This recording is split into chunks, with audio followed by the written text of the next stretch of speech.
Welcome to the I Create Daily podcast. I'm Leora Alderson. And I'm Devani Alderson. We're your co-hosts on this journey of creativity and productivity. I Create Daily is for artists in every genre of creating, from musicians to writers, crafters to inventors, bloggers to entrepreneurs. I Create Daily is a movement for creators serious about your art. If you're into creating anything, this podcast is definitely for you. Thank you so much for joining us on this journey. Main thing, it's like we've had so many times here where we've just been like, something spontaneous will come up and it'll be like a comment that will lead to another comment, and then the conversation just mushrooms. It's like, oh darn, we should have been recording that. So yeah, I feel you. Yeah, and it's like at the same time, it's like it's a fine line of trying not to make you or anyone else feel self-conscious, because changes from this month can change from the spontaneity, but you're pretty good at, you've got the gift of conversation and interaction. So I don't think it'll stymie anything from you, but it can. Yeah. No, I feel you. The second you hit record, some people are like, anyway, it's like, so, and it's like, no, just chill. It's cool. It's fine. Exactly.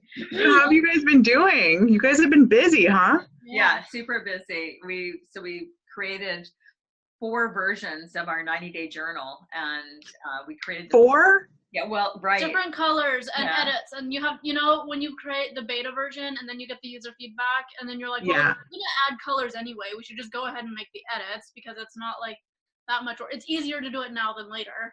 Yeah. Yeah, and that's cool. So the edits are, it's like the journal is basically the same, and the quotes per day, most days are the same. But on the day 7, so it's like, it goes by the weeks, days and weeks for 90 days. And on day 7s, it's where we've written like some kind of a coaching concept, or, like one of our longer form emails stuck into the page. Yeah, and so for each journal, instead of having a duplication, we created a new day 7. So that was the main, and then a new quote for that day. So that was the main variation. So that as people go through each variant, we created 4 different ones, so that different colors, so that the quarters would be easy to identify if people wanted a different color per quarter kind of thing. Yeah. That's so interesting. God, I'm fascinated by the whole process of that. Like, how's it been going for you guys, the actual rollout, and like, have you been hitting your sales goals and stuff? I like dived into it because I'm like, tell me everything. Okay. Yeah, so I'm actually working on the Facebook ads side so that I can learn more about getting those selling. But what we've been doing in the meantime is the landing page is great. We have the variants. We've been working more on the technical landing page, getting that all set up. And we're going to start ads before we got the product in. Yeah. We don't get like a bunch of sales and then like, we gotta wait. And by product, she means the new ones, the new versions. Journals, yeah. So got it. We've updated our landing page, and we have them. They should actually be in. Well, 2 of them should actually be in tomorrow, and we still have 2 more to come in. So as far as sales, it's not where we wanted it to be. It definitely didn't launch. Didn't blast out the way we hoped it would for the first quarter, like in the beginning of January. However, at the same time, it's like we're a new brand. We're still not yet recognized as a brand. There's so many other people competing for the market, that time of year. And so I think it's just going to be, we're laying the foundation. And we are structuring it so it's 90 days, so that every night, instead of just like January 1st is our journal season, it's more just like every beginning of the quarter will be like the biggest hit, the biggest push for the marketing of it. Yeah.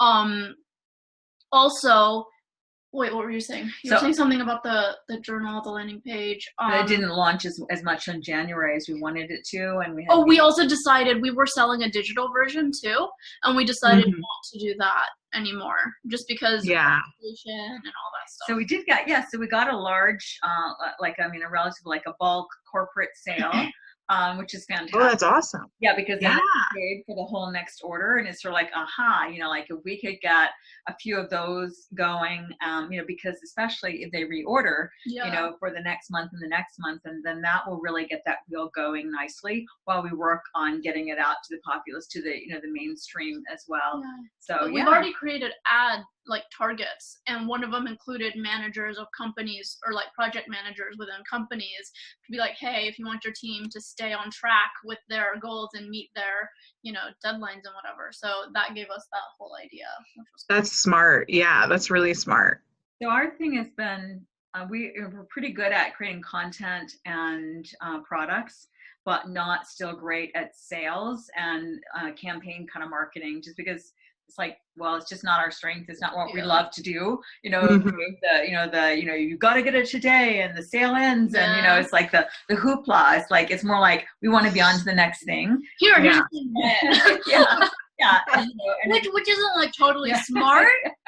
Yeah. So well, it depends, right? There's all these different ways of doing it for all these different kinds of products and services. So it really depends. Yeah. So, but what's been going on with you? A lot.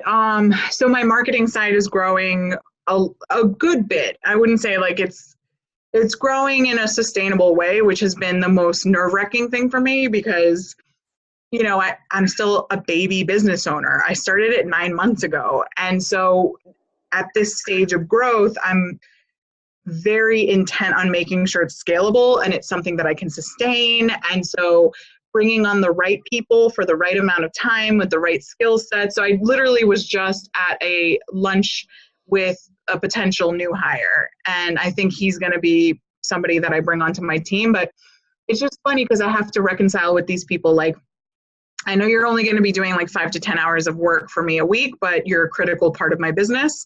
And so I go through it as if I'm hiring you full time. But also the long-term vision is that I'll eventually be able to hire people on full time, and I want them to be the people who've been with me full time. So it's an interesting process, and I feel like every day is humbling. Every day I'm like, I don't know what the hell I'm doing. Let's see how this goes, And so it's obviously I have my career experience, but nothing quite prepares you like building your own business and building your own brands, like what you guys just said, And I think it is these disappointments or these moments where things don't pan out like we think they're going to pan out that teach us the most, namely humility. And so that's been a lot where I'm getting clients that align really well with me and how I work. I'm really enjoying the work. And then Cultured Podcast, since the beginning of the year, I would say in the last month, just something happened where the local audience started catching on and people just started listening more. And I've started getting all of this feedback, all of it. It's been very weird in the last month, especially. Awesome. So that's super exciting. Yeah. Because my long-term vision is to really, obviously to monetize, to build the community that I want to build around Cultured Podcast. And I can only do that by monetizing it and by bringing on big sponsors. And I'm super particular about who those sponsors need to be, because I'm it's my Cultured crew. I'm super protective over it. And so that's been super exciting. And then on the other side, so I have 3 divisions. I have the marketing arm, which is Creative Powerhouse. I have Cultured Podcast, and then I have me as a speaker and a personal brand. And I have over here, I have the Passion Planner, which is this big old, thick old thing. And it's a planner, but it's not like your guys's. So it doesn't hyper focus on quarterly, which is really cool. This one is a yearly planner, but what it does is at the beginning, and why I got it is it makes you break out your passion roadmap and really break out what you want to do based on your passions. And so I did that. And you guys have a similar concept. It's really it's focused, it's organizing, but it's also making sure that you're really invested in what you're doing. Yeah, we actually looked at their site and model as one of the Passion Planner. When we were still in editing stage, and we were still kind of deciding, is this 90 days? Is this a full year? Or how are we going to put all of it in one? Are we going to do a half a year in one book? We are still kind of deciding. And so we definitely looked at their branding and stuff. And I've been stalking these journal brandings to what is our style? How is it? Yeah. Yeah. And what's our value add? Because there's so many now. There's so many. And like even my process of finding the planner, I didn't actually seek it out. It was actually my contractor who wrote about it in a Cultured Podcast newsletter, because every newsletter opens with a personal message from me that my contractors write.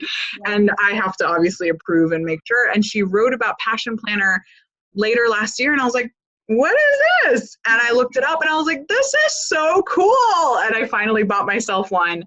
So the point being that it made me really break down all of my vision, because the past 8 months, 7 months before that had been me being like, I need to survive. my main focus and goal is to make my rent, you know? And I did that and then some. And so then it was time at the beginning of this year to be like, okay, what do I need to focus my energies on? Yes. And one of those things was really building out my writing or my speaking practice, and start doing speaking engagements, capturing them, doing a speaking reel, and then applying to bigger ones. And those things have just been sort of manifesting on their own. And I'm super, like, I just got off the phone and I'm doing this workshop for Georgia Writers Association on Saturday. Nice. And then I was on the phone with them and she was like, we actually were talking about you to MC our annual awards meeting. I know. And I was like, yay. So that's another area of that's what I've got going on. So, okay. So those are paid speaking gigs, right? Yes. Yeah. So they're small, but you got to start somewhere, you know? Absolutely. So tell us more about, because you never know if we end up airing this, who might listen. Tell us more about what kind of speaking gigs you're looking to do. Like, what's back to your Passion Planner, what is your ideal speaking engagement kind of thing? Who do you like to serve and speak to? I love talking about branding and marketing and storytelling. So I like breaking down this buzzword that is storytelling and digging into the roots of it. So the first presentation I gave this year, this workshop, was called the 5 W's of brand storytelling. And it breaks down the who, what, when, where. It really goes through the 5 W's. And it digs into, it goes pretty high level. So it talks about how we as Homo sapiens are built around our ability to tell fiction, to like conjure fiction. And I reference this book called Sapiens, and I reference Simon Sinek with, of course, Start With Why, that whole thing. Just the dots for people to see that this isn't just like a buzzword. This isn't just like a thing people talk about out of their butts. Like, this is a fundamental part of our humanity, and what makes us really powerful as creatures on Earth is our ability to create stories. Everything we do is built on that. So I break it down, and so I start high level, and then I really dig in and I talk about what it means to be a brand and the parts of a brand. And then we do exercises, because, you know, in a recent interview, like in the last few months, I said I would never coach. And then I realized I go back on that. I'm like, no, of course I would coach. Never say never. Huh? Never say never. Exactly. I said never, and I immediately was like, no, why did I say that? I think it's because I don't like the way coaching is done nowadays. I don't like that coaching has become a way for people to do less work and make more money. But the thing is, it's focused on the profit. It's not focused on the people you're coaching, in my opinion.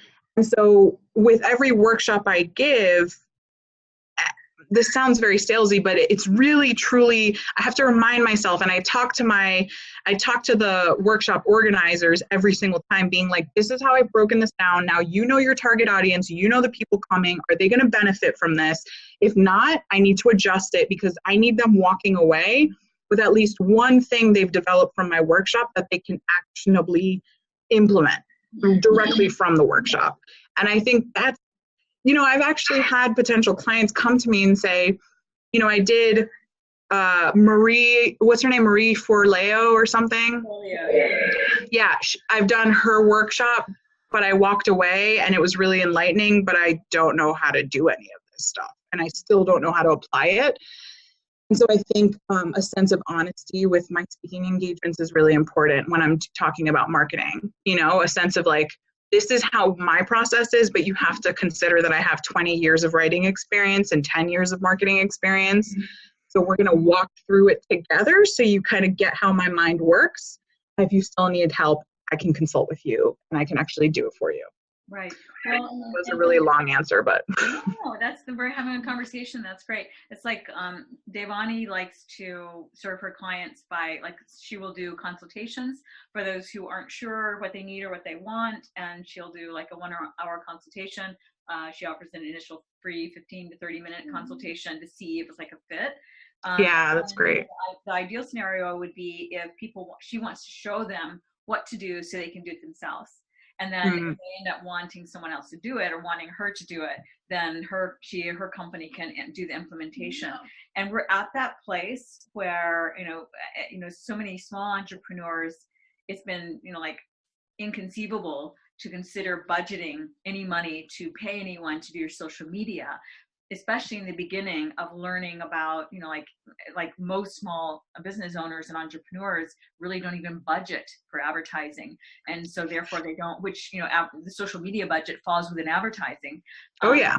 And yet it's essentially, it's the lifeblood now, of business, because it's becoming an increasingly noisy world in the realm of marketing. And you can have the best product in the world, as you know, but if you don't have the right slogan, the right story, or the right reach, then no one's going to find you. It's equivalent to building your business on some back alley, versus a big busy street. You have to help people find you. So as you were talking, I was thinking that as a speaker, I could easily imagine you serving large corporation marketing departments, talking about, in particular, because they are increasingly looking to reach a personal level. In other words, how can we, as this mega monolithic corporation, speak to the story of humanity?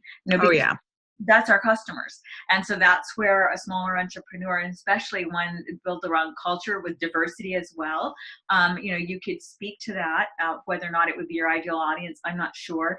I could see where you could speak to entrepreneurs, the small business owners, as well as creatives, which is your specialty through the Culture Podcast, artists, creatives, and that sort of thing, relative to how to reach the audience through their art and with their art. Yeah.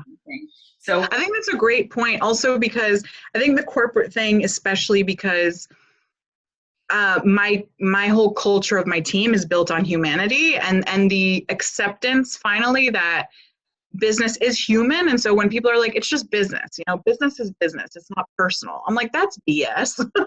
Business only exists because a group of people agree it does. That's the concept of shared imagination, is this idea that this Coca-Cola only exists as a corporation because thousands of people agree it does. And if none of those people agree that that is a company, it doesn't exist. And on top of it, the people who run it are people. They're humans. As of right now, Coca-Cola is not run by robots yet. So on the other hand, there are some that are run by robots. This concept of seeing everything you do as a human endeavor that impacts humans is also part of this new era of corporate social responsibility that's super important. And so even in my presentations, when I'm talking about what makes up a brand, one of the pillars that I put is social responsibility. That makes up a brand too. It's not just narrative and identity and all these different things. It's not just strategy. It's also, how do you impact the world around you in a way that's not fluffy and in a way that doesn't try to make up for blunders that you're making or for the negative that you bring to the world? It's not about just balancing. It's about doing good and letting good outweigh. So there's, and it's not like I step on a soapbox or anything, but it is something that I want to reiterate to people. And that's a very valuable point to make in corporations. And most of my career has been in corporate America. I spent 8 years in super corporate environments. I worked for a 15,000 employee utility company, and it was, talk about a monolith. Like that thing was, I did marketing just for the HR department. I did internal communications just for one department within that company because of how big it was. So there is, I think that's a great point, Leora. There's like a lot to talk about when it comes to even just marketing departments at corporations.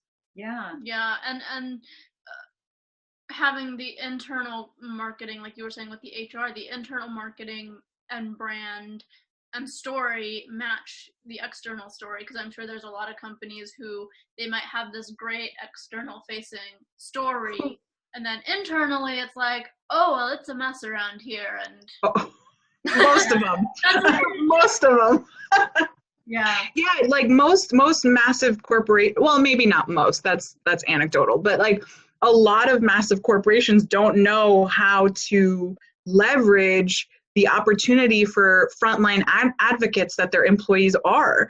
So if you respect your employees, if you communicate transparently with them and clearly with them, and you show them the respect of telling them first, they become these invaluable advocates for your organization. Yeah. yeah. Yeah, definitely. You always get back. I always remember the Zappos story, at least when it first started. I don't know if it's still like that, but it just the stories about the internal community they created with the business itself, which and then it translated so naturally. It wasn't like we're forcing this marketing PR stuff because we have to so that people are happy. It was like this very natural, you're a happy person and you really enjoy your work, and that's why I'm having a good customer experience.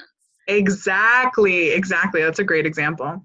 So have you put or do you plan to do any marketing if you're speaking to the corporations, and to like, how are you marketing that?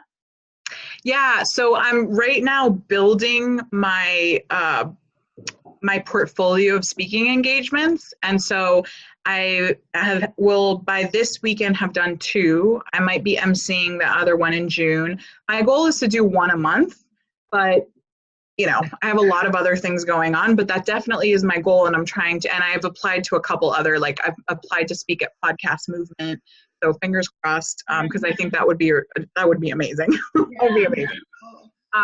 So I have a spreadsheet that one of my contractors put together for me of actual speaking engagement opportunities. Good. I'm reaching out to those, and they're mostly conferences. I think reaching out to corporations is a really good idea, and I hadn't even thought about that yet. Like I was so focused on finding these events surrounding the topics that I focused on, which are, you know, my niche areas of interest are arts and culture, podcasting, and then marketing in general. But there's so many opportunities to speak to writing. So the workshop I'm doing on Saturday is called Writer's Guide to Survival. And it's talking about, as a writer, you should look at yourself as a brand and as a business owner. And you should take your writing and your craft very seriously. And this is how you do that. Yeah. So do you think that you would do some Facebook advertising once you got your portfolio? Do you already have your sizzle reel on your speaking? No, I'm building it. So once you get that, you know, but I mean, it would be interesting to, like Gary Vaynerchuk talks about, targeting Facebook ads by things like, let's say that you wanted to contact, like, I don't know who in corporate normally does the speaking engagement hiring. You know, I'm guessing there's some kind of a leadership and training department that might do that. And so it would be something like, does your VP of training know about this? You know, if not, you know, you'll want to know.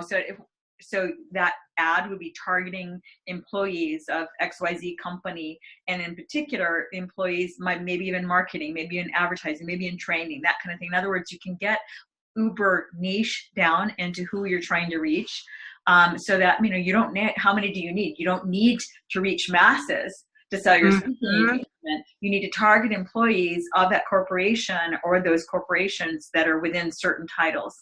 And what's really cool too is you have an opportunity in doing that to bring like all these sort of low budget entrepreneurial ideas that are really solid ideas for marketing, like bootstrapped ideas of marketing, into a corporation. Because I mean, because you have your foot in podcasting and in storytelling and in small business and a background in writing, like you have like a really good like career resume built up, where because you have all these skills, you can speak to each one and how a corporation can do all of that. So a corporation could find like 2 people in their marketing department who really love to riff on ideas or talk about things, and that could be a podcast that that company has that then reaches a specific demographic that they want to reach. And I mean, like you were saying, Coca-Cola as an example, it's run by humans and their whole thing is happiness. Well, if they did a podcast featuring stories about random acts of happiness, like that could be a thing that people, a media piece that people would want to listen to. That's a great idea. And just bringing all those ideas that we use as small business owners because we have to, because we can't do the TV things, we can't do the spend $1 million on Super Bowl thing, but it's just smart for corporations. Totally. I actually work with 2 different podcast production businesses who do this and who like reach out to big corporations and create branded podcasts. And that's really where the money is. Like, that's really where you can target audiences in a totally different way as a brand. And it's proven because podcasts are already showing to be the holy grail for advertisers. Yeah. It's just the podcasters and the podcasts themselves, it's really hard to really break in without a massive budget. So that's where getting the budget of a major corporation and building them a podcast that's relevant, especially if you have the background for it, super helpful. And I do have something that I can't really talk about that I am working through that has a little bit to do with that. Nice. But that probably won't show its head for next, I don't know, if I'm lucky, a year. Can we pause the recording and she can tell us and then we can start the recording? Or can you like not talk about it? I can't talk about it at all. It's so in the early stages and I can't disclose with anyone. No, that's totally understandable. But I mean, so one of the things that you were talking that came to mind is the concept of, you know, those fantastic commercials that everyone loves to share by an insurance company about people doing nice deeds. Yes. Somebody helping, I don't even remember the name of the company because there's probably been more than one. But insurance companies, have so many stories, and there are other companies like that have so many stories. And so to be able to share stories of people really being helped and stories of kindness, that's a great idea. Yeah. And so if someone is interested in, like, loves to do podcasting type of thing, but hasn't done it on their own and feel like overwhelmed about what they would talk about just on their own, they could totally do somebody else. Totally. Yeah. And one of the podcast production companies I work with, one of the owners is also a podcaster and a 30-year radio news veteran. And so he is the talent that you can also hire as your host. But then, for instance, he works with me. So if they'd rather a female voice, he could easily just tap me to be the host, so there's all these opportunities. What's especially cool about podcasting, this was a shocker to him, to a few of my other male colleagues who I work with all the time, is that, we kind of, maybe we's too many people, because I was like, just you wait, guys. But they were like, your audience is going to be female. And I was like, for the Cultured Podcast. And I was like, I think you're boxing me in there. I think you're going to see that that's not going to be the case. And my audience is mostly male. And so what's interesting about podcasting is that women are starting to reach larger and broader audiences as hosts, which is typically not the case in other mainstream media other than like the written word. But even then, it's dominated by men. But the fact that 60 or to 70% of my audience is men is really, really interesting. It is very interesting. I have a question about podcast stats.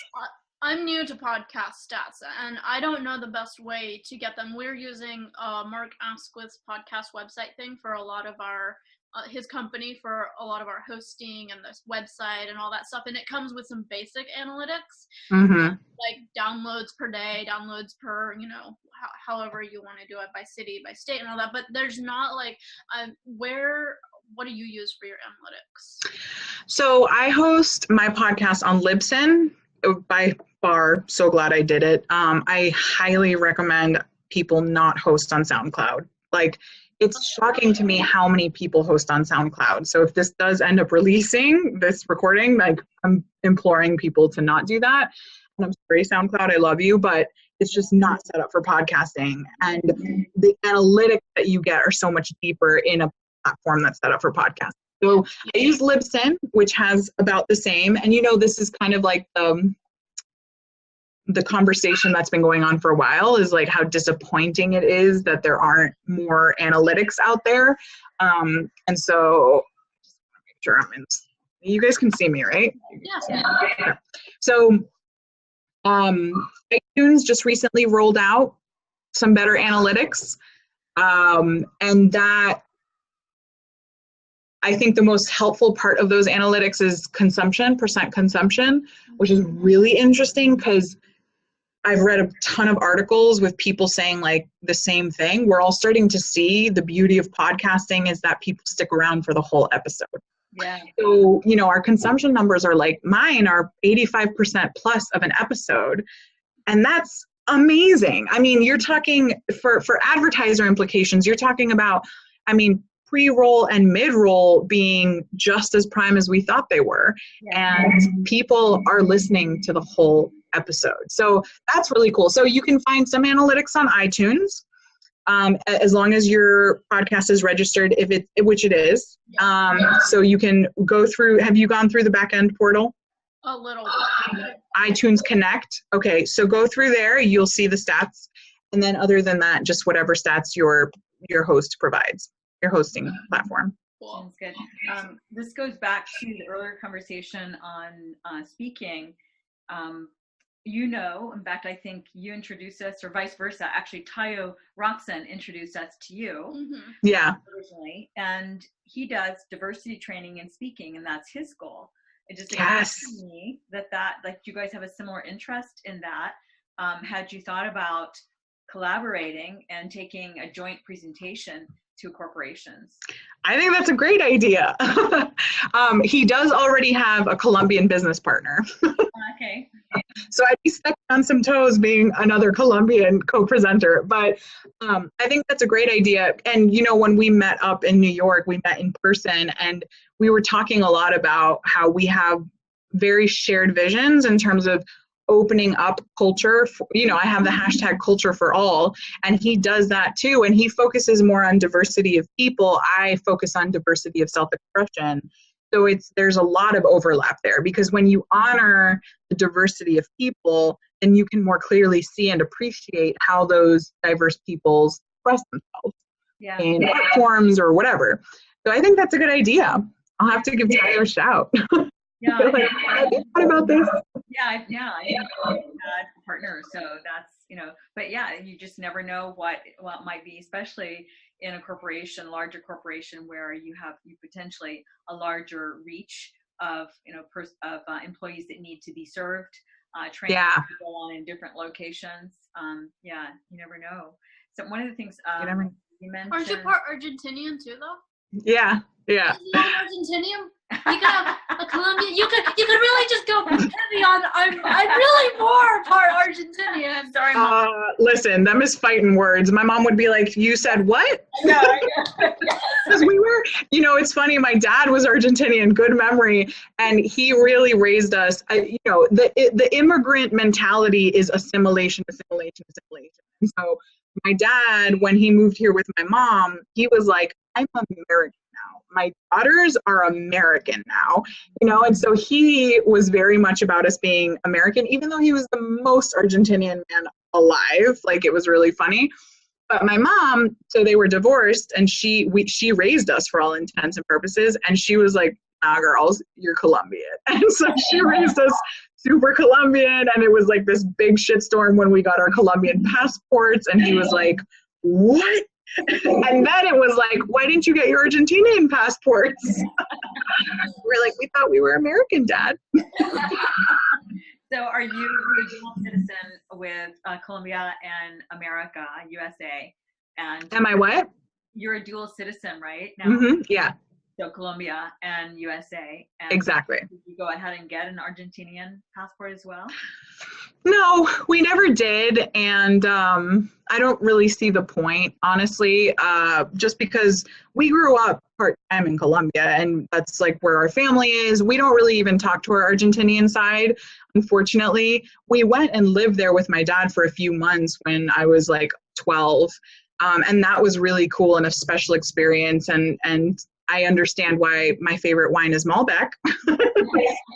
That's where it comes out. But, you know, my dad's dad was Syrian and his mom was Spanish, first generation Argentinian. And so we're actually from all over the place. So my mom was smart by coming in and being like, this is your culture, and raising us in that environment. So we have like significant Colombian pride. Yeah. You could still be like, look, I know you have a Colombian part, Exactly. but American, Argentinian, and a little bit of Syrian in there. I am Argentinian. Yeah. So I want to go back to one other thing too, when you were talking about demographics and male for the Culture Podcast. And are you familiar with Mike Dillard's Self-Made Man podcast? No, wait.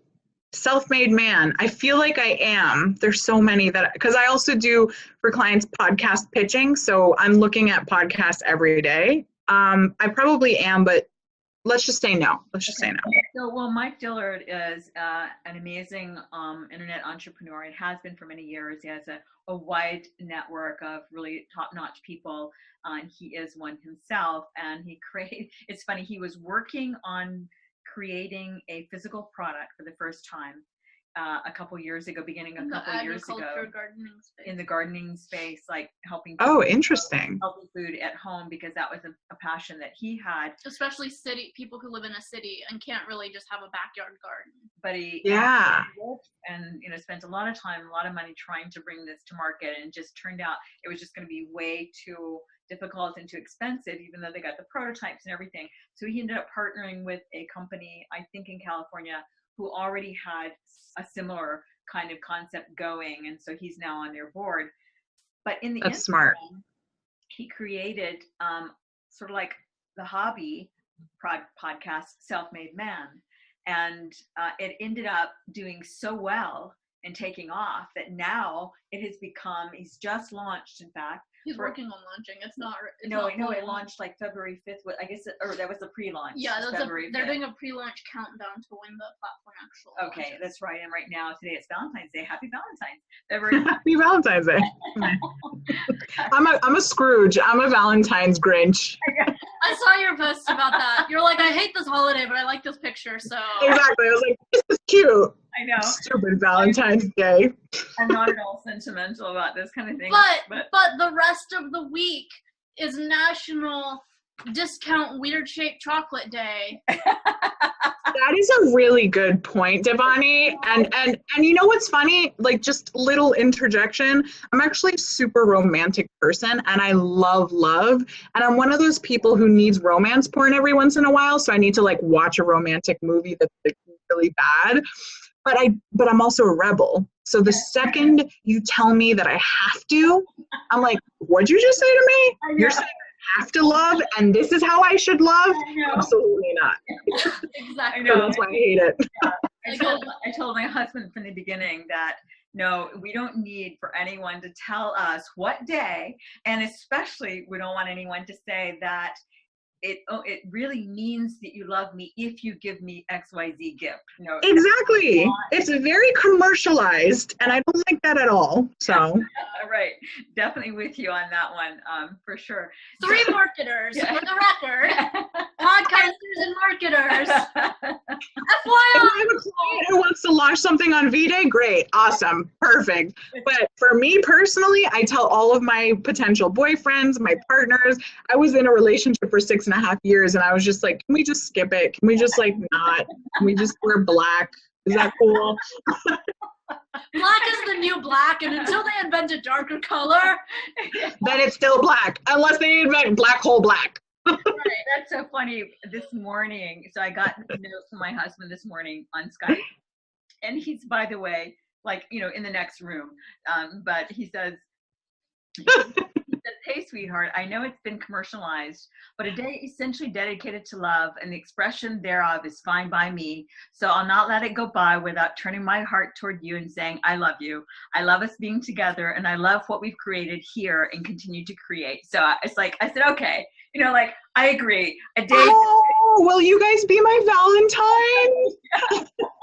See, a day dedicated to love. I can do that as long as, like you said, we choose, to say, and no one's going to guilt you into it at all. So definitely. But that is beautiful. And I'm telling you, I am a sucker for love. So I was like, yeah. Yeah, me too. So cute. So, but back to the Mike Dillard and the Self-Made Man podcast. So they're launching this whole community thing. The Self-Made Man podcast is taken off, and the concept in particular is taken off so much that it's growing into like his goal now is to make it an educational platform, like the number one educational platform for entrepreneurs. But back to the demographics, which is what originally made me think of it, is he has a tremendous amount of women. It's Self-Made Man, and yet he has women listeners as well as women audience. But it makes sense though, because it's like women want to be surrounded by men who are self-made and really like owning it and stuff.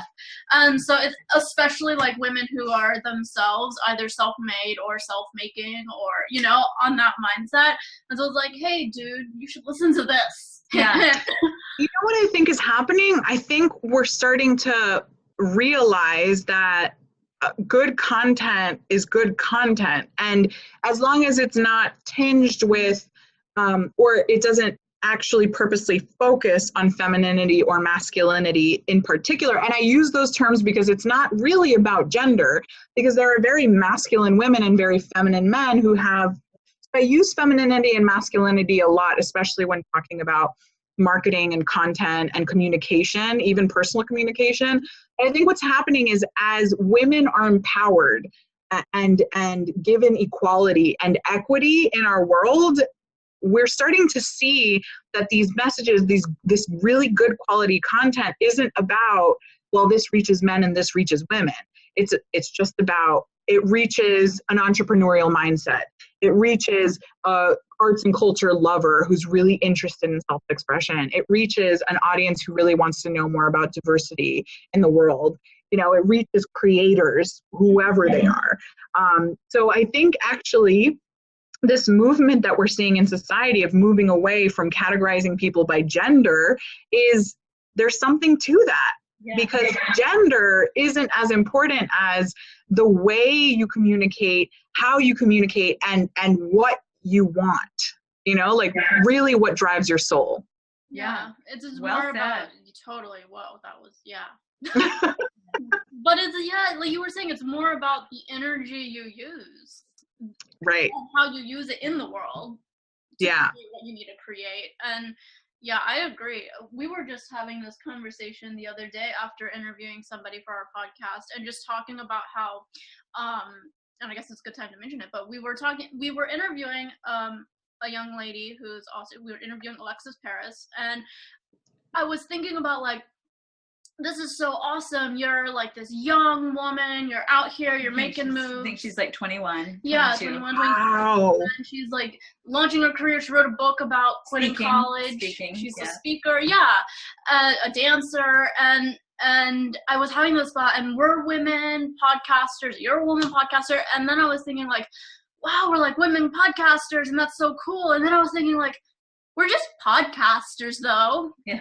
Like, at the end of the day, there's nothing different. Like, we're creating cool content that we want, and we're like, there's all these movements and whatnot, and at the end of the day, we all just want to make the content we want to make and speak to the people who resonate with it. And and who we are speaks for itself. Mm-hmm. Like, I don't have to come out and make a statement and be like, I'm Indian-born American, adopted woman, minority in America doing a podcast. Like, that's kind of apparent, Yeah. Like, I don't have to go. I do think it's part of your story, though. And so it's about owning your story for a purpose. So, like, Tayo does a great job of this. Back to him, because he has a very specific story that is the drive behind what he does today. And so it's very relevant. For me, on the other hand, my mixed background and my status as a first-gen American and all that doesn't have as much to do with what I do. I introduced myself in episode 1, which is about Iceland, and it's just me talking. And I introduced myself, I broke down my background, but only when it's a part of a conversation with my my guest, do I really bring that up? I mostly bring up, though, the story that I own is the fact that I was in theater for 10 years when I was little, and I was a trained singer, and I had voice lessons, and I've traveled around the world and been to cultural institutions. So that's the story that's relevant that I really pull out and talk about constantly. And then the other part, but I think to your point, there is a sense of openness now, and it's a sense of like, I am who I am. This is the content that I'm putting out there. And if you want to know anything about me and I feel comfortable sharing it, let's do it. Like, Yeah, why not? Yeah. exactly. And I'm still very private in many ways, but I balance it. So the things that I keep private, which I encourage people to do, I'm like, you don't have to share every piece of yourself. Yeah. You really don't. And I loved there were these series of commercials that after a while they kind of got annoying, but when they first came out, it was like they were talking about, and I don't remember what company it was. I totally forget what they were advertising, so maybe terrible marketing, I don't know. But the point was they were taking little examples of like somebody sharing something online and then somebody going overboard sharing stuff online, and so it was like sharing and then oversharing. Yeah. And there's this big distinction when we're content creators, especially content creators who are like super open about what we think about and what we want to share and what we want to talk about, because we're like, ideas, they're all everywhere, they're interesting, and I want to tell you everything. But then there's a part of it that's like, okay, well, you also want to speak a specific message to a specific person, and you don't want that clouded with all this other stuff that's interesting but maybe irrelevant. Mm-hmm. Yeah, and I think it also, like, you have to be true to who you are naturally. And so if you're somebody who naturally does like sharing a lot, I won't call it oversharing, because if it's natural to you, it's not oversharing, right? It's like, if you want to share your whole life, if you want to take 15 IG story videos a day and that feels natural to you, I'm actually like, wow, I'm jealous, because that's not me. Yeah. You know, I don't like putting my whole life on blast, and I really try, like, I will do little like IG stories if I do something really dumb. Like I yesterday did something super dumb, and I had a glass, like a Pyrex baking tray or whatever dish, and I took it out of the oven. And usually what I do with like pans is when they're hot, I'll like wet them so that the stuff comes out of them. Well, I did that. I put cold water in it and it just like burst. Glass. I was fine and everything, but like the whole glass dish just burst in my face, and I was like, oh my God, that was so dumb. So I put it on IG stories, and I was like, I feel stupid today. And that's the kind of stuff I really like sharing about my personal life. Other than that, it's about the things that I'm doing for my career, and because that's a very much part of who I am in my life. So I usually take the approach of whatever I'm sharing, there's, let's say 90% of what I share, there's a very specific purpose behind why I'm sharing it. Yeah. And then 10% might be like, I met a cute cat today. Yeah. You know, cats. So yeah, so like if 80 to 90% is substance, you know, versus fluff, you know, and random. Because the other part, you know, Devani and I were talking about, we've talked about this a lot as well, and that's the concept of, you're going to turn on the Facebook Live or the Instagram story or whatever, you know, you also want to respect the people's time, you know, that who are going to stop in and visit, and try and make something of value to them. And yes, have the occasional chatting, you know, but overall have it be that if you've interrupted their day, that there's something of value, hopefully, for them. Definitely for people who are building a business, like definitely for people who want to build a business. Because like, you know, I think that's interesting. I think that's an interesting concept, because partially it's like, it's their choice, right? So if they log on and they look at your live feed and they don't like what they're seeing, they can choose to leave. Now, the repercussions are that once they leave and they don't see anything of value, they're probably not going to open up your next live thing. So it's I think it's less about respecting their time. In my opinion, it's more about, like, do you want them to come back at the time that you're on? Yeah. And if you do, then do something that they might find of value. And so yes, that is like pandering to your audience, but that's what marketing is. Yeah, pandering to your audience based on content that of people that you want to reach, because it's like you're knowingly saying, hey, I know you're into creativity, which means I know that you'll find this particular topic fascinating, or you're into culture, or you're into the arts, so obviously you're going to find this fascinating or interesting at some level, and then sharing it. So it's sort of like it's like giving people what they want in the parameter of these are also my interests in what I'm trying to say. Yes, I think that's a great point. Yeah, and I think to Leora's point, with your point involved, it's like it is showing them respect by showing that you listen to them just as much as they listen to you, so you kind of get them. Yeah. And that's what I do a lot with the Cultured Crew, which is what I call my listeners, is I'm very devoted to my Cultured Crew, and every time I get an email from them, the upcoming episode this Sunday, which is, so if this ever hits public, then that's February 18th, is the episode I'm talking about. It's episode 28. I open with inspiration every single week, whatever's inspiring me that week. And this week I open with this email that I got from a listener who was like, you make me realize that in this mad, crazy world, there are really special, spectacular people, and it inspires the crap out of me, and it makes my days better. And I was just like, I was so happy. Yes, and I just God, when you're doing it with every ounce of passion that you have, why wouldn't you listen to the people who are listening to you? Why wouldn't you want to know more about them? And you have this community at your fingertips, and I think a lot of people see it as overwhelming rather than this beautiful opportunity for community. And I think when you change your perspective, as with most things in life, once you change the way you look at something, it can change your business, it can change your life. Absolutely. Yeah, no, well said. And one of the things that tying back to the comment about sharing personal stuff, I just was reminded of somebody shared what Brene Brown said about that. I don't remember the person who shared what Brene said, but Brene said something like, be personal without being intimate. So in other words, it's like, don't get into the intimate details. That's TMI, too much information. No one really wants to know, and it's embarrassing or uncomfortable, but share yourself. I think women in particular have an inclination sometimes to think with other women that getting into intimate details is how you get close, without consideration that it might make the other person really uncomfortable. Yeah. Like, I really didn't want to. Like, we're not at that level yet. Yeah.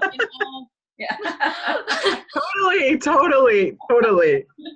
But to be personable, and I think that a lot of people we're all kind of figuring this out, because it's like there are things that might be personal to us that I wouldn't imagine anyone would really find interesting or want to know, and yet it can be hard to know for sure, unless, like you said, you get back to listening to your audience, seeing which podcast episodes get a lot of downloads. And speaking of podcast episodes, I know that we all need to get back to work as well, but I do want to mention. I know. I need to get back to my coffee maker is what I need to do. Yeah, get to your coffee. I've been staring at your mug like a crazy person. I've been like, how is that? It's tea time. It's time for it's chai time. So, gosh, what was I going to say? What were you going to say? I don't know. What was I going to say? Speaking of podcast episodes. Yeah, I heard first of all, I love how you start out with, an inspiring something that's is inspiring you, or positive. What did you call it? It's the weekly inspiration. So it's what's inspiring me. Weekly inspiration. And your voice is just so good for the podcast. I mean, all your years of voice training, plus your natural ebullient personality just come across really well on your podcast. Thank you. And I really enjoyed, I'm not into theater, and I did, in high school, I did theater, etc. But, I didn't, it's not my thing anymore. Yeah. So I'm really not typically tuning in to that kind of thing, but I thoroughly enjoyed, the episode with the one woman show. Yes. Oh my God. Taylor Dooley. She's amazing. Taylor M. Dooley. Because there is a Taylor Dooley who was Shark Girl in Adventures of whatever, Shark Boy, Laser Girl, or whatever her name is. Yeah. But she's Taylor M. Dooley. Yeah. And just imagining what it takes to do, so many, I forget how many multiple characters were in the one show. Like 13 or something like that. Yeah, she approximated somewhere like 15 plus or something. It was unbelievable. Yeah, so that brings to mind, like, Devani has an interest. Do you know anyone who does voice acting? Oh yeah, tons. Yeah. I think, I don't know if we talked about that. No, we were talking about that with Adel. We didn't talk about that with Michelle, but that's something Devani kind of has a casual interest in. I don't know, but even in talking about it as a casual interest, you realize how challenging it can be. Like if you're reading a novel, so for instance, my husband Coleman is an author and he has his second novel coming back out, and we've talked about how, we really need to get it read on audio. And it's not as simple as just reading it yourself, obviously. And when you start getting into, the concept of even, do you hire actors to read it in parts, or if it's one actor trying to read this one book. You have to get a good voice You have to get a good actor, voice that can modulate and change. Now, you study some of that in theater, and I know that, like I said, we need to go in and opening a whole other topic. But if you have anything to share on that before we close, that would be great. So tips on voice acting? Yeah, well, just anything that anything that you know about the industry for anyone who might be interested in it, because we don't need to get into where would somebody go and how does someone work with that, and have you ever done any of that kind of thing? So I'm actually interested in doing voice acting. I would love to do it because it's also acting's like easier sister, only in that there's no blocking, there's no costumes, like you don't have to develop a whole character physically. Yeah. You do have to develop a character mentally and through your mouth. And so that voice acting episode with Taylor is really good because she talks about where the characters live in her mouth. Yeah. And that means like where she exercises the voices. And so some of them might come in the middle, some of them might be at the tip of her tongue. And that's all like an awareness of acting. I just took my first, little digression, but took my first Pilates class like 2 days ago. And the instructor was like, you have this like epic awareness of your body. And I was telling him how theater training gave me that. I was in water polo and swimming and things, and I'd done yoga since I was 15, but like theater, we'd have to do isolations and body exercises every single day. Because when you're developing a character physically, let's say the character's hunched over and walks with a little limp, you have to be aware of where the isolations occur. So much like that, voice acting happens in your mouth, and you still are very emotive with your arms because it all comes through the microphone. And so if I'm sitting here like this the whole time, you're going to feel like I'm being stiff. Whereas if I'm like moving, that's why if you're behind the scenes when I'm recording the Cultured podcast, my arms are everywhere and I'm like very engaged with my guests, because that's supposed to come out. So as for where you go, the parent company of my podcast network is actually an audiobook company. Oh, wow. Yeah. So where I record is where everybody in Atlanta records their audiobooks. So if you guys want, I can connect you to those guys because they can definitely give you even more tips. I've never done an audiobook before, but I know it's hard work. It's long work. It is. Because you're reading an entire book and you're doing takes and things like that. And, even just reading one sentence, like let's say, okay, I have a baby shower invitation. It can change so vastly. Just saying like, please join us for a baby shower. Please join us for a baby shower. Please join us for a baby shower. There's so many ways to do it. It's fun though. It's fun. Yeah. Mm-hmm. It is. So like if you have aspirations to do it, have you done anything toward that at this point? Or is it just like on the list? It's on the list. It's not one of my main areas of focus. I would rather put all my energies behind speaking because my performance background, I really love performing and I love educating. So I always knew at one point in my life I would be teaching, probably at the university level. And so that's still something I'd like to do in the future. But I love the idea of mixing my passions for marketing and performance in speaking. So that's where my energy is going to go. That makes a lot of sense. And you can always create stories with different characters in them on your Yeah. No, I always do anyway. I'm always like even in the last presentation I did, which you can see, you guys can watch it actually, because I did it on Facebook Live and then I posted it on my Facebook, and so you can see it on Facebook, but I like make voices all the time. Yeah. Well, and Devani does too. That's kind of like where we got off into this. But, and so along those lines, if you decided, you could totally create a podcast, either like, I don't know, a once a month thing or a regular thing that was dedicated to creating characters. That Oh. in other words, characters have their own. Hi. Yeah. I love that. It's like the SNL of podcasting, which is also a really good idea. Yeah, that's right. That's so many fantastic. Yeah. So, Yeah. Well, we need to let you go, but it's been great. This was awesome. Is there anything that we can help you with that you're working on right now? I mean, you guys just gave me a ton of great ideas, so I appreciate that. I might reach out to you in the future about Facebook ads, because it's not my area of specialty, like running ads on Facebook or even on any social. I've done it for clients and I've done it for me. It's just not my area of interest, frankly. So the fact that you guys do it, I might reach out for that at some point, because definitely, yeah, it's like it's my area of necessity interest. It's area of necessity, and also what she's currently deep diving into, because we realized that we haven't been, we've done a lot. We just scratched the surface kind of in one area, and it's like analytics. It's complex. And we're selling our own product. And so to do that, it's like you need to know.